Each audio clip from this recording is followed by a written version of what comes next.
बिस्मिल्लाहिर्रहमानिर्रहीम। हमने अपने लास्ट लेक्चर में एक्टिव एंड पैसिव को स्टार्ट किया था। ये एक बहुत ही लेंथी टॉपिक है, हम इसको समझने की कोशिश करते हैं। आज हमने प्रीवियस टॉपिक के बारे में थोड़ी सी बातें कर देते हैं। प्रीवियस टॉपिक में हमने एक्टिव एंड पैसिव को इंट्रोड्यूस कराया था, एग्जांपल्स के साथ हमने पढ़ा था कि एक्टिव क्या होता है, पैसिव क्या होता है। उसके बाद हमने बोला था कि हम हर टेंस में किस तरह एक्टिव वॉइस को पैसिव वॉइस में तब्दील कर सकते हैं। तो उसमें हमने प्रेजेंट सिंपल टेंस को और प्रेजेंट कंटीन्यूअस टेंस को पढ़ा था। आज हम प्रेजेंट परफेक्ट की जाने बढ़ते हैं और आज कोशिश करेंगे कि इन टेंसेस के ये जो सीक्वेंस है इसको खत्म कर ले। उसके बाद हमारे पास मॉडल वर्ब्स है और फिर इम्पेरेटिव सेंटेंसेस है। तो आप लोग अपने पास एक एक लफ्ज नोट करते जाएं, मैं आप लोगों को समझाता हूं। सबसे पहले हमारे पास होता है स्ट्रक्चर, उसके नीचे एग्जांपल्स होते हैं, सही है ना?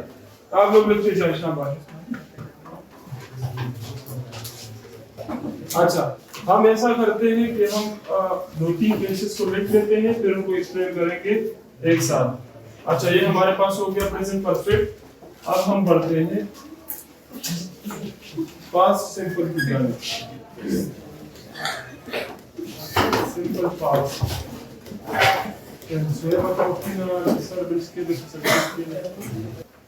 अब हम एक्सप्लेन करते हैं, आप लोग समझने की कोशिश करें। जब हमारे पास ये टेंसेस होते हैं तो हम उनको पैसिव वॉइस में कैसे तब्दील करते हैं। सबसे पहले एक बात आपको मैं बता दूं, अगर आप लोग ज्यादा प्रैक्टिस करेंगे ना तो हर टेंस को समझने की जरूरत नहीं पड़ेगी, फिर आप खुद ही ऑटोमेटिकली उसको तब्दील कर पाएंगे। अगर आप प्रैक्टिस को जारी रखते हैं एक्टिव एंड पैसिव की, मतलब एक्टिव की बहुत सारे सेंटेंसेस को जब आप पैसिव में तब्दील करते हैं और आपकी प्रैक्टिस हो जाती है तो फिर आपको हर टेंस को डीपली समझने की जरूरत नहीं है, आप ऑटोमेटिकली उसको हल कर पाएंगे। लेकिन फिर भी हम हर टेंस को समझने की कोशिश कर रहे हैं कि हर टेंस के अंदर एक्टिव वॉइस को पैसिव में कैसे तब्दील किया जाता है। तो हमारे पास अभी पिछले लेक्चर में हमने दो प्रेजेंट सिंपल और प्रेजेंट कंटीन्यूअस को पढ़ा था। इस लेक्चर में प्रेजेंट परफेक्ट टेंस के साथ स्टार्ट करते हैं। प्रेजेंट परफेक्ट टेंस की एक्टिव के सेंटेंसेस को जब हम पैसिव में तब्दील करते हैं तो उसके लिए जो हमारे पास स्ट्रक्चर होगा वो होगा हैज या फिर है plus be plus third form of verb. ये मैं समझाता हूं एग्जांपल में।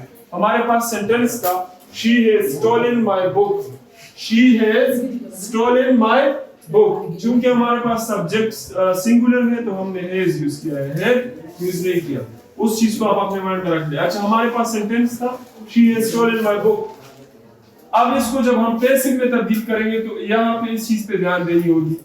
माय बुक सबसे पहले सब्जेक्ट ऑब्जेक्ट के साथ चेंज हो जाएगा। My book has been stolen by her, she has stolen my book. तो जो सब्जेक्ट आप मतलब जिसके ऊपर काम किया गया है इसको दोबारा करते हैं। इधर थोड़ा सा मैं कंफ्यूज हो गया। स्टार्ट करते हैं फिर से, ये कहानी थोड़ी सी मुश्किल है, बंदा गलती उल्टा है, ये थोड़ा मुश्किल है। ये एग्जांपल तो अच्छा, हमने अपने लास्ट लेक्चर में एक्टिव वॉइस को पैसिव वॉइस में तब्दील कैसे करते हैं प्रेजेंट टेंसेस में हमने दो टेंसेस को पढ़ा था।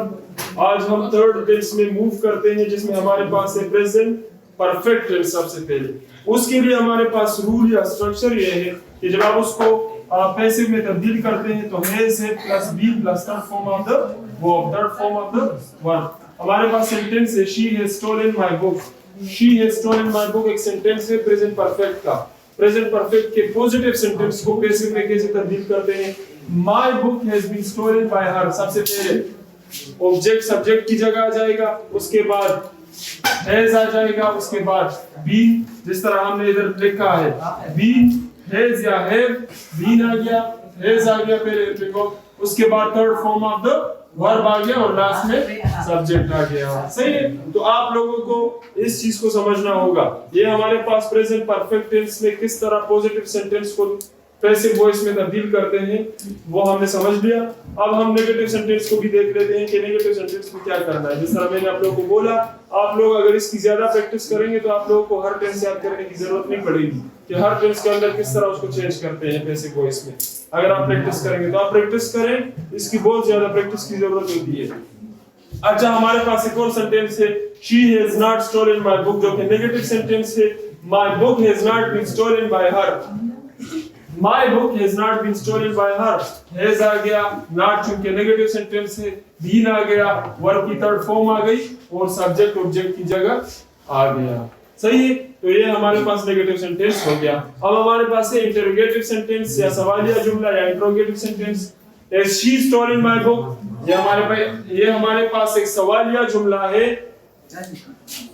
इस सवालिया जुमले को हम किस तरह पैसिव वॉइस में तब्दील करेंगे प्रेजेंट परफेक्ट टेंस में, वो आप देखें। Has my, इधर आप लोग थोड़ा सा तवज्जो देंगे। सबसे पहले चूंकि सवालिया जुमला है तो हेल्पिंग वो पहले लग जाएगा, has इधर भी पहले था। Has my book has been stolen by her, has my book been stolen by her, has नहीं आएगा क्योंकि सवालिया फिक्रा है, has पहले ही आ गया था इधर। has my book been stolen by her, आप लोगों को देखना होगा सब्जेक्ट ऑब्जेक्ट की जगह आ गया, been लगा, वर्ब की थर्ड फॉर्म लगी और उसके बाद सब्जेक्ट ऑब्जेक्ट की जगह आ गया। तो ये हमारे पास था प्रेजेंट परफेक्ट टेंस, उसमें से कैसे जुमलों को पैसिव वॉइस में तब्दील करते हैं, इसके आप लोग और भी प्रैक्टिस करें। 5 एग्जांपल्स आप लोगों का होमवर्क होगा कि आप लिखेंगे कि आप किस तरह प्रेजेंट परफेक्ट टेंस में एक्टिव सेंटेंसेस को पैसिव वॉइस में तब्दील करते हैं। हमारे पास एक और टेंस है simple past tense. Present tenses को डिस्कस करने के बाद हम सिंपल पास्ट टेंस की जाने बढ़ते हैं। पास्ट टेंसेस में हम डिस्कस करेंगे कि हम एक्टिव वॉइस को किस तरह पैसिव वॉइस में तब्दील कर सकते हैं। सिंपल पास्ट टेंस को हम कंटिन्यू करते हैं। अगर हमारे पास कुछ जुमले ऐसे हैं जो कि सिंपल पास्ट टेंस में है तो उसको हम पैसिव वॉइस में कैसे तब्दील करेंगे ये समझते हैं। सबसे पहले हमारे पास जुमला है she finished work, she finished work, ये पास्ट सिंपल का एक जुमला है। अब इसको हम पैसिव वॉइस में कैसे तब्दील करते हैं, इसके लिए हमारे पास है was verb plus third verb. was verb और उसके साथ थर्ड वर्ब यूज करेंगे जब हम इसको पैसिव वॉइस में तब्दील करेंगे। इसमें been नहीं लगेगा, इधर आप देखें been लगा था, इधर आप लोग been नहीं देखेंगे। समझ आ रहा है? ये इस वजह से हम हर टेंस को डिस्कस कर रहे हैं कि कुछ टेंसेस में हम अलग सिस्टम करते हैं, अलग स्ट्रक्चर होता है, कुछ टेंसेस के अंदर अलग स्ट्रक्चर होता है। उस स्ट्रक्चर को समझने के लिए सारी चीजें की जा रही हैं। She finished work, work was आ गया, finished वर्ब की थर्ड फॉर्म आ गई और सब्जेक्ट ऑब्जेक्ट की जगह आ गई। She प्रोनाउन चेंज हो गया हर में। समझ आ रही? she हमारे पास प्रोनाउन है फर्स्ट पर्सन, उसको हमने थर्ड पर्सन प्रोनाउन में तब्दील कर दिया। आप जब पैसिव वॉइस में उसको तब्दील करते हैं तो प्रोनाउन भी आपका तब्दील होता है, सही है ना? जो फर्स्ट पर्सन और सेकंड पर्सन प्रोनाउन है वो थर्ड पर्सन प्रोनाउन में चेंज हो जाएंगे पैसिव वॉइस के अंदर।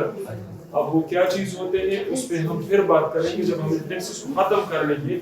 मैं आप लोगों के साथ ये शेयर करूंगा कि जो प्रोनाउंस होते हैं फर्स्ट पर्सन और सेकंड पर्सन वो कौन से हैं और जब हम पैसिव वॉइस में उसको तब्दील करते हैं तो वो कौन से प्रोनाउन में चेंज हो जाते हैं, ये चीज हम डिस्कस करेंगे। लेकिन आप लोग इधर ध्यान दें कि she हमारे पास सब्जेक्ट था, उसको हमने ऑब्जेक्ट की जगह ला दिया।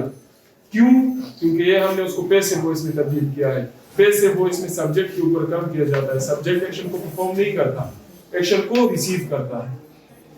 तो was आ गया, इधर हमने पढ़ा था, और फिनिश वर्ब की तरफ फॉर्म आ गई, उसके बाद वो किस्सा। अच्छा, she did not finish work negative sentence है। she did not finish work, work was not finished by her, not आ गया, not इधर भी है। she हमारे पास हर की जगह प्रोनाउन चेंज हो गया, first person pronoun third person pronoun में चेंज हो गया और वही कहानी वर्ब की थर्ड फॉर्म और उसके साथ was भी हमने यूज कर लिया। तो ये स्ट्रक्चर आप लोगों ने समझ लिया होगा। थर्ड हमारे पास है सवालिया जुमला, इंटरोगेटिव सेंटेंस है, इंटरोगेटिव सेंटेंस है। Did she finish work? Did she finish work? एक और बात, प्रेजेंट पास्ट सिंपल या पास्ट इंडेफिनिट सेंटेंसेस में हमेशा एक बात याद रखिए, ये हम बहुत ही एक आम गलती है जो बहुत आम होती है। आप लोग और ये सारे जो स्पीकर्स होते हैं जिस इंग्लिश को सीखना चाहते हैं वो अक्सर गलती करते हैं कि did she finished her work? Did she finished her work? अगर इधर मैं ed लगा देता तो ये जुमला गलत हो जाता। तुमने अगर एक दफा did यूज किया है तो उसके बाद वर्ब के साथ ed का फॉर्म यूज नहीं करोगे। ये ज़हन में बिठा दो। ये वैसे ही एक्स्ट्रा एक चीज थी, एक्टिव पैसिव के साथ इसका कोई ताल्लुक नहीं है, सही है ना। हम साथ साथ ऐसी चीजें भी सीखेंगे। डिड शी फिनिश वर्क, ये हमारे पास एक सवालिया जुमला था, एक इंटरोगेटिव सेंटेंस था, उसको हमने तब्दील किया। Was work finished by her? Was helping verb सवालिया जुमलों में पहले आता है, पॉजिटिव एक्टिव वॉइस में भी पहले ही था, पहले आ गया, सही है ना।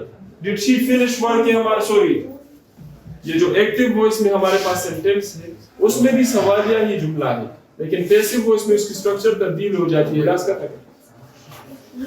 पैसिव वॉइस में आप पहले हेल्पिंग वर्ब को यूज करते हैं, उसके बाद work finish third form by her, subject object की जगह आ जाएगा, ऑब्जेक्ट सब्जेक्ट की जगह आ जाएगा और सब्जेक्ट ऑब्जेक्ट की जगह आ जाएगा। फिर हमने इनको भी समझ लिया, हम आगे बढ़ते हैं। हमारी